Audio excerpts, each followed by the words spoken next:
अब जिसका भी सेट ए है या जिसका भी सेट बी है, अब आपको बिल्कुल भी कंफ्यूज नहीं होना है कि हमारा सर कौन सा सेट आएगा। एंड गाइज एक बात और है कि आपका सेट ए और या फिर सेट बी या फिर ये बहुत स्पीडली वायरल हो रहा है, मैं आपको उसकी वीडियो बनाकर जल्दी दूंगा।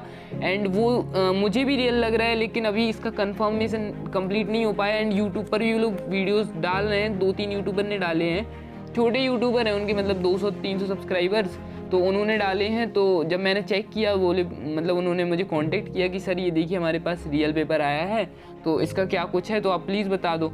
तो वो मुझे लग रहा था, लेकिन इसको अपन लोग क्या है कि अपन को उसको इम्पोर्टेंट समझ को कंप्लीट कर लेंगे, ठीक है, इंपॉर्टेंट समझ के अपन लोगों से पढ़ लेंगे एंड ये कर लेते हैं। अभी जो आपका सेट ए है और सेट बी है, तो उसको दोनों को इंक्लूड करके ये एक सर हैं, मतलब भोपाली के सर हैं, उन्होंने क्वेश्चंस दोनों सेट भेजे हैं ए और बी, तो आपके दोनों को इंक्लूड करके ये क्वेश्चंस बनाए गए हैं।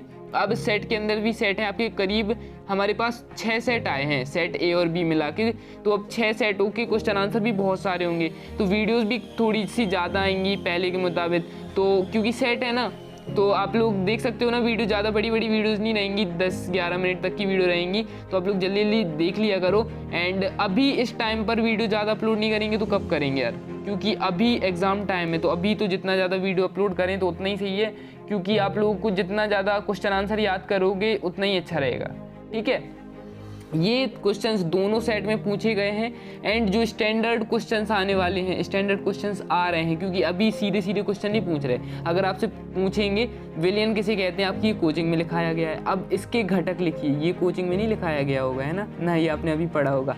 जैसे विलियन किसे कहते हैं, तो अपन लोग कह देंगे दो समांगी, किसी पदार्थ के दो समांगी मिश्रण के गोल को क्या कहते हैं, विलियन कहते हैं, ठीक है। अगर अपन लोग इसी स्टैंडर्ड लैंग्वेज में पढ़ेंगे तो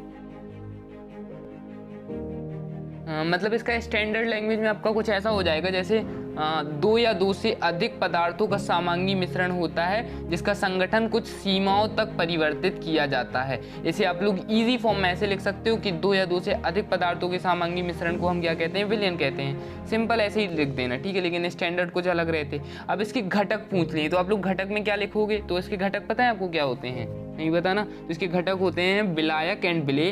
तो एंड विलायक अभी मेरे सामने कॉपी वगैरह नहीं है, लेकिन जितना याद है अभी मैं उतना बता देता हूँ। आपका विलायक ऐसा होता है, वह पदार्थ या घटक जिसमें विलेय के कण वितरित होते हैं वो विलायक कहलाते हैं, और विलेय वो कहलाते हैं। विलेय विलायक का वह घटक है जो अल्प मात्रा में उपस्थित होता है, विलेय कहलाता है। ये आपका दोनों घटक हो गए। लेकिन अब जिसको नहीं पता होंगे तो वो बेचारा क्या करेगा, है ना, इसलिए क्वेश्चंस आपको ऐसे करने हैं। अब इसके घटक नहीं कोई बताता, ठीक है, कोचिंग वगैरह में भी अलग से लिखवाते ये विलेय और विलायक और विलेय, तो उसमें थोड़ा बच्चे कंफ्यूज हो जाते, ठीक है। सांद्रता के आधार पर विलयनों के प्रकार लिखिए। तो अब इस सभी के आंसर्स के आपको टेंशन नहीं करना है, आंसर्स आपको प्रोवाइड होंगे। एंड जो स्टूडेंट्स आंसर देना चाहता है वो हमारे ग्रुप से कॉन्टेक्ट लेकर कर सकता है। एंड बाकी आप लोग इंस्टाग्राम पर भी हमें सेंड कर सकते हो, ठीक है, वहाँ पर आपको कॉन्टेक्ट नंबर दे दिया जाएगा, ओके, ठीक है। अब सांद्रता के आधार पर विलयनों के प्रकार लिखिए, तो सांद्रता भी बनना चाहिए। अब सांद्रता होता है आपका कुछ ऐसा कि सांद्रता के आधार पर विलयन 5 प्रकार के होते हैं। एक होता है सांद्र विलयन, तनु विलयन और एक 3 और होते हैं, ठीक है, वो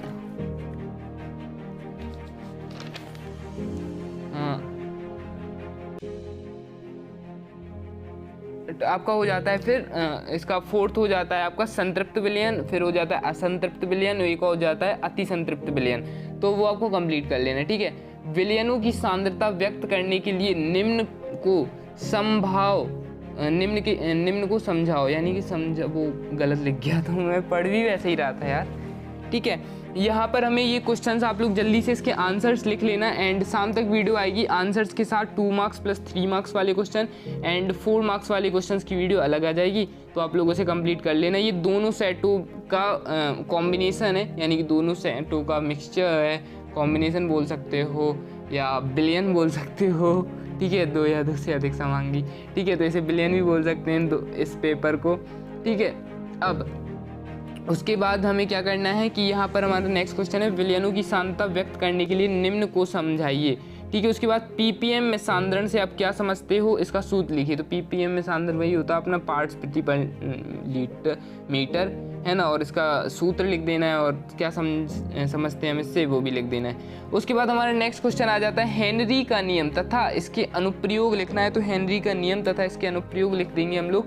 ईजी है क्वेश्चन, ज़्यादा टफ नहीं है। ओके, हेनरी का नियम तथा इसके अनुप्रयोग लिख देंगे। और उसके बाद हमारा नेक्स्ट क्वेश्चन, हेनरी के नियम तो आपको बनते ही होंगे, ठीक है। थोड़ा सा आपको बता दें कैसा होता है हेनरी का नियम। आपका ऐसा कुछ हो जाता है, मतलब स्थिर ताप पर किसी गैस की द्रव्य में विलेयता गैस के दाब के समानुपाती होती है। ये आपका क्या हो जाएगा, हेनरी का नियम हो जाएगा।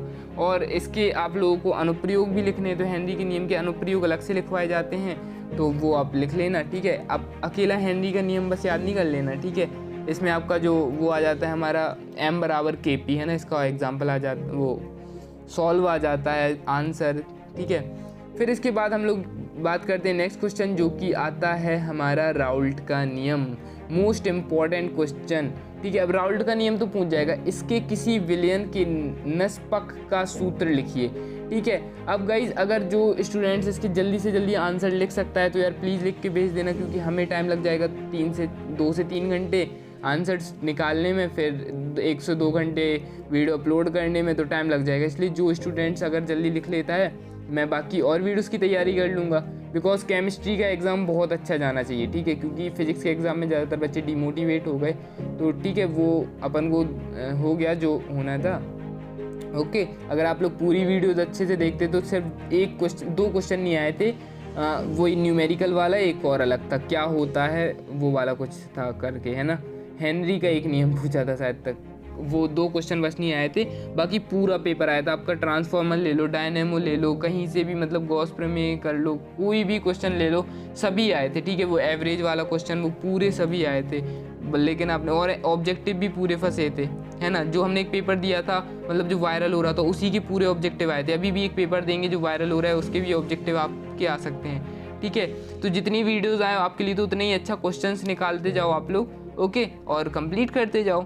राउल्ट के नियम के अपेक्षित अवनमन का सूत्र व्युत्पन्न कीजिए। अब यार अपने पता सर लोगों से बोलो क्वेश्चन, मतलब कोचिंग्स वाले, कि सर हम लोगों के ऐसे क्वेश्चंस की तैयारी कराओ, बिकॉज सीधे क्वेश्चन सब नहीं आने वाले हैं अकॉर्डिंग टू CBSE पैटर्न। क्योंकि मुझे पता है CBSE पैटर्न में कैसे पेपर आते थे, मैं खुद 12th क्लास से निकला हूँ CBSE के, तो मुझे पता है ना। उसके बाद हमारा आ जाता है ग्लूकोज। फिर ग्लूकोज के 5% विलयन का वाष्प दाब हमें ज्ञात करना है, मतलब वाष्प दाब जाता है या ज्ञात करना है, वही एक ही सेम क्वेश्चन है। तो यहाँ पर हमें ये क्वेश्चन कर लेना है, ग्लूकोज के 5% विलयन का वाष्प दाब जाता है, ठीक है। इसके बाद हमारा नेक्स्ट क्वेश्चन आ जाएगा, असंख्य गुणधर्म किसे कहते हैं, उदाहरण दीजिए। असंख्य गुणधर्म किसे कहते हैं, उदाहरण देना है। एंड इसका भी आंसर ज़्यादा बड़ा नहीं है, 3 मार्क्स का ये क्वेश्चन आएगा, 3 या 2 नंबर का क्वेश्चन आएगा, एंड इसे कंप्लीट कर लेना है, ठीक है। आप सभी की अभी एक ऑब्जेक्टिव वाली वीडियो अपलोड कर दिए, तो वो ऑब्जेक्टिव वाली वीडियो आपको कंप्लीट कर लेना है पूरी अच्छी तरीके से। एंड फिर इसके बाद नेक्स्ट क्वेश्चन देख लेते हैं, आदर्श विजयन किसे कहते हैं, उदासित समझाइए। गाइस फिर से मैं कह रहा हूँ, ये क्वेश्चंस अब अलग आते हैं। आप लोग जैसे सोच रहे हो कि हमें डायरेक्ट ऐसे मिल जाए, आदर्श विलयन अनादर्श विलयन में अंतर लिखिए, राउल्ट का नियम लिखिए, और ये एक सेल का क्वेश्चन आता है, सेल लिखिए, मोल प्रभाज किसे कहते हैं। मतलब ऐसे अगर आप लोग सोच रहे हो कि इजी क्वेश्चन आएंगे, तो आएंगे तो लेकिन बहुत कम क्वांटिटी में आएंगे, तो फिर कुछ मतलब तो है नहीं। इसलिए अपना पूरा ध्यान दो, जितना आपको कर सको, जितना ज़्यादा मेहनत कर सको अभी के टाइम पर उतना करो, बिकॉज आपके पास अब लास्ट कल का ही दिन और है, ठीक है। आज का दिन है, आज ये छोटे क्वेश्चन तो कंप्लीट कर ही लो, कल के लिए तो बड़े क्वेश्चन कंप्लीट करा ही देंगे। एंड जितना हो सके अभी ये वाले क्वेश्चंस कंप्लीट कर लो, ओके। आदर्श विजयन किसे कहते हैं, उदासित समझाइए, मतलब उदाहरण देकर समझाइए, उदाहरण सहित समझाइए, ठीक है। इसके बाद अनादर्श विलयन किसे कहते हैं, ये कितने प्रकार के होते हैं। सिंपली आपसे क्या पूछ रहा है दोनों क्वेश्चन में, आदर्श विलयन अनादर्श विलयन। अगर आप लोगों ने इसके डिफरेंस बिटवीन, मतलब दोनों तरफ, वो क्या हिंदी में क्या बोलते हैं ने, डिफरेंस बिटवीन तो मुझे पता है बोलते हैं, हिंदी में नहीं पता यार क्या बोलते, ठीक है। उसके बाद यहाँ पर आता है हमारा, ये कितने प्रकार के होते हैं, ग्राफ, मतलब ग्राफ द्वारा समझाइए, ग्राफ बनाइए। अब बनता है ना आदर्श विलयन का ग्राफ, बताओ, बहुत कंडीशन ख़राब होने वाली है। अब त्रैमासिक पेपर ख़त्म होने के बाद बहुत ज़्यादा ध्यान देना है आपको, ठीक है। त्रैमासिक पेपर ख़त्म हुए फिर मैं आपकी कराऊंगा तैयारी कि कैसे क्वेश्चंस आते हैं, कैसे सेट पेपर आते हैं। बस वीडियो देखना फिर, और फालतू कामों में मत लग जाना कि पेपर ख़त्म हुए, ख़त्म, दिवाली मनाएंगे, अब कुछ नहीं है। तो ठीक है। क्वथनांक उन्नयन किसे कहते हैं? इसके द्वारा अगस्यसी एंड शाब्दिक द्रव्यमान की गणना कीजिए।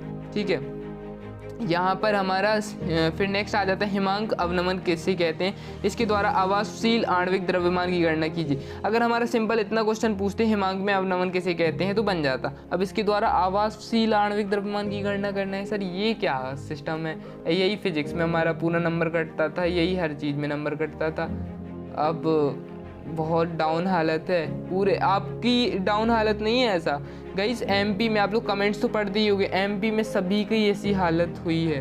ठीक है, क्योंकि बच्चों को इन पेपरों की बिल्कुल भी प्रैक्टिस नहीं है कि इनका क्या कैसा सिस्टम रहता है, क्या सर्वर कुछ मतलब क्या ही इनका पैटर्न रहता है, क्या इसकी मार्किंग स्कीम, एंड आप लोगों को इसके पता कैसे मार्क्स मिलते हैं वो भी नहीं पता होगा, है ना। पहले तो क्या किया था एनसीईआरटी यानी कि सीबीएसई ने पूरा एनसीईआरटी कोर्स कर दिया था, यानी कि कोर्स बस किया था, पेपर बनाने का पैटर्न वही पुराना चलता था। लेकिन अब कैसा आ रहा है आपको तो पता ही होगा।